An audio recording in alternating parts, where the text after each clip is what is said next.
5 seconds. Start. I am honored to be present here with President and Secretary General and other leaders at the launch of the UN Democracy Fund. This was proposed by President at the UN General Assembly last year and has received widespread acclaim. Its relevance is underscored by its becoming a concrete reality in just a year's time. May I take this opportunity to express our solidarity with the people of New Orleans and other regions devastated by the destructive fury of Hurricane Katrina. Mr. President, you have our sympathies and support in your efforts to bring relief from pain to the people affected by the disaster. Excellencies, India is proud of its democratic heritage, which is rooted in the country's cultural traditions of tolerance, respect for different viewpoints, and a ready embrace of diversity. Mahatma Gandhi led us into a non-violent struggle, not only to free India from colonial rule, but to also ensure to our people the exercise of their democratic rights. To him, it was clear that the end to colonial rule would mean very little unless the broad masses of the people of India were empowered with democracy.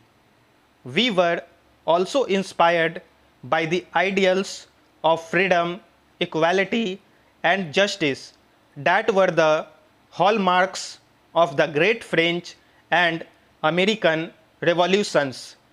India's awakening to freedom, in turn, inspired freedom movements in Asia and Africa. A whole family of independent and proud nations took their place on the world stage. India sympathized with and supported their struggle to become masters of their own destiny. For us, the democratic ideal is a common heritage of mankind. Those fortunate to enjoy its fruits have a responsibility to share its benefits with others. As the world's largest democracy, it is natural that India should have been among the first to welcome and support the concept of a UN Democracy Fund. We believe that democracy based on universal adult suffrage empowers the most humble citizen of our country and give him a sense of dignity. Poverty, illiteracy, or socio-economic backwardness do not hinder the exercise of democracy. Quite the contrary, our experience of more than 50 years of democratic rule demonstrates how democracy is a most powerful tool to successfully overcome the challenge of development. But most of all, democracy alone gives the assurance that the developmental aspirations of the poorest citizens of our society will be taken into consideration by such programs. I bring the best wishes and felicitations of the people of India to this august assembly meeting in its historic 68th session. India has a special regard for the United Nations. The ideals of the UN run parallel to our own civilizational ethos. This is the ancient Indian concept of Vasudhaiv Kutumbakam, or the whole world is one family. It is this idea of a shared destiny which encouraged this august assembly 5 years ago to adopt the Millennium Development Goals. May I take this opportunity to convey our deep condolences and sympathizes to the government and the people of United States on the widespread destruction caused by Hurricane Katrina. At the turn of the century, there was growing recognition that the contemporary challenges of pandemic diseases, environmental depredation, and terrorism demand a global response. At the same time, there was hope and optimism. The world community welcomed advances in science and technology, which made it possible as never before in human history to confront these challenges. We had confidence in mobilizing the collective will and wisdom of nations to herald a new era of peace and prosperity. 5 years later, we find that the international community is generous in setting goals, slow in pursuing them.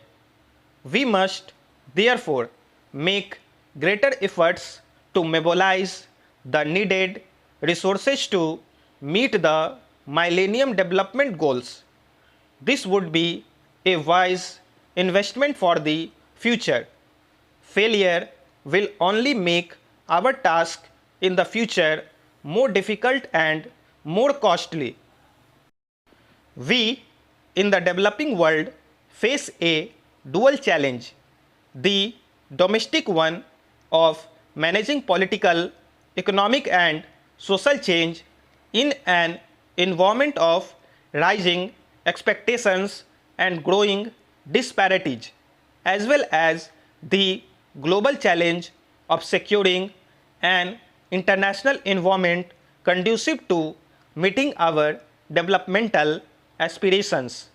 These challenges are interlinked, and success or failure will affect us all. We welcome the agreement reached on the draft outcome document to be adopted tomorrow. It is a roadmap for the work ahead to reorient the organization to meet the challenges of the present. India will be a willing participant in this process. All of us assembled here recognize that the United Nations is in need of urgent and comprehensive reforms.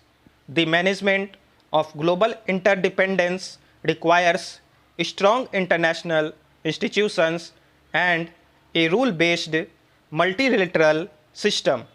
The reform of the United Nations must be based on this principle.